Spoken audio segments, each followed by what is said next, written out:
Hello lovely people, welcome to Pro Arm Strings. I'm Henriette and this lesson tells you about how to play the key signature of C major, and we're thinking specifically about the notes on the G string and on the D string. And this follows on from the low second finger that we've learned in our previous two lessons. So if you haven't already watched those, please find this series, lesson 64 and 65, and you'll learn all about the placing of the low second finger on the D string. Now in this lesson things are going to be a little bit different, and I wanted to explain this to you first. So I've got my whiteboard out and I'd like us to think for a minute about what the notes on the G string and D string are called. You may have read in your book, this red box says this is the key signature of C major, and in the key of C major we don't have any sharps here in our key signature, and that has some effects on the notes and what they are called. So let's briefly go over the notes on the G string, and you perhaps remember that the open G string is called G, then the next note is called A, B, and this is one note that I want to focus our attention on today. This second finger is called B, and then we get C, D, E, F. This is one that we want to focus on today as well, and then we finish three fingers on the D string is called G. Now in recent lessons we've learned to place this F down. So your second finger, when you play that F, is close to the first finger. Now there is some really strange discrepancy in music, because this note here, the B, is called B, but it is a high second finger. So I'm just writing this arrow up and I'm hoping that you can see this. In music, the second finger on the G string, if it is lower, it's called B flat. Now we haven't thought about that, we've never come across it, so I'm not going to bother you too much with that, but I want you to realize today that although this note is called B, it is a high second finger, and that is strange because this note, if it was a high second finger, would have been called F sharp. It's now called F and we play it low, but you would imagine that this note would have been called B sharp, but it isn't, it's called B. The lower version of this second finger would be called B flat, so that is weird, and I can't explain why that is. It's just one of those few details in music that we just got to memorize. So the second finger on the G string is high, see my arrow. The second finger on the D string is low, see my arrow down. Let's play exercise 145 now. And when we play exercise 145, I will talk you through how to play that. So let's get our violins and let's get going. You can perhaps see that this exercise starts on the third finger, so let's test our fingers, and we're testing our fingers with the high second finger. That means that there is a gap between fingers 1 and 2.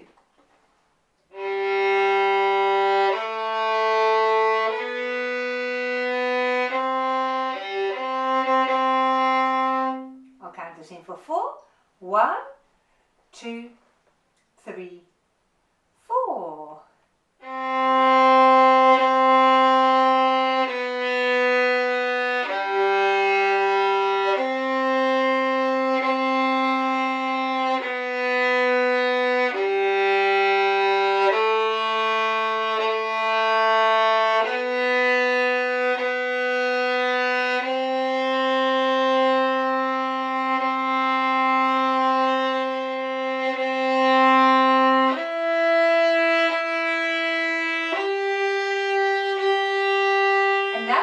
Our second finger down, so it comes next to the first finger.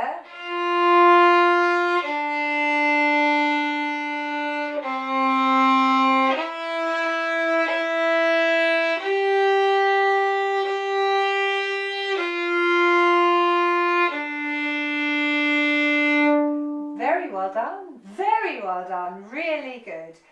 So now you can play wide second fingers on the G string, and close second fingers on the D string, and that is awesome because that will allow you to play a more varied repertoire, because up until this point all your pieces have been carefully selected to include only either wide second fingers or closed second fingers, but nothing else, and here you've got a combination of the two.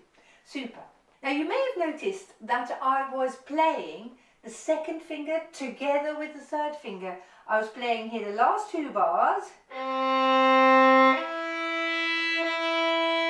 and I dropped these two fingers down together. Can you see that? In their correct pattern. So this is what I did, look. Now if you can manage that, that adds something extra to your technique. So have a go at trying that.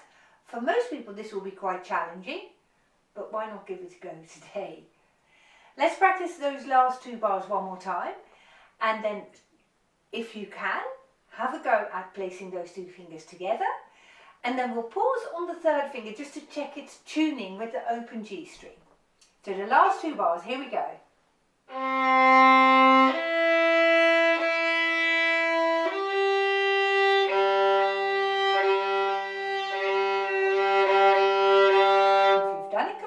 Should match really beautifully with the open G string.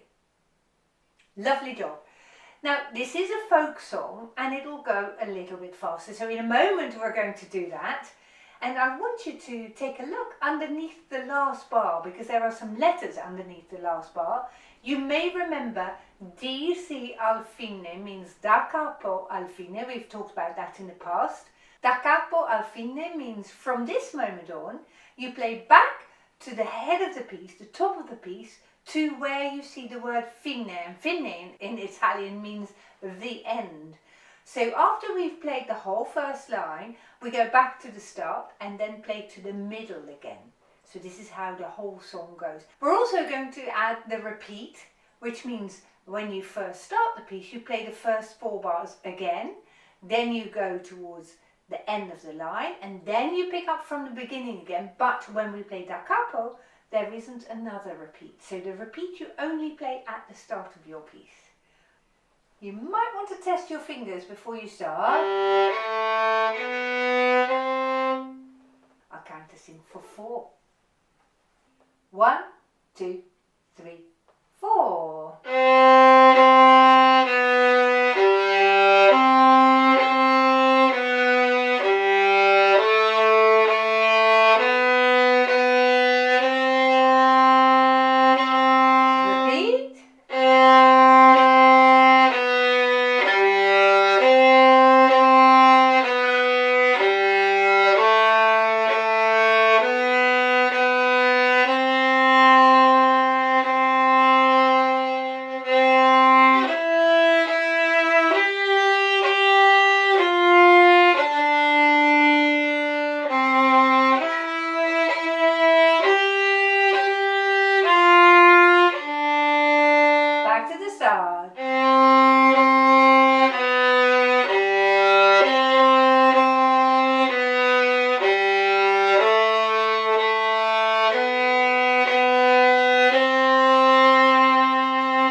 You're doing amazingly well, so I'm super pleased that you've come this far.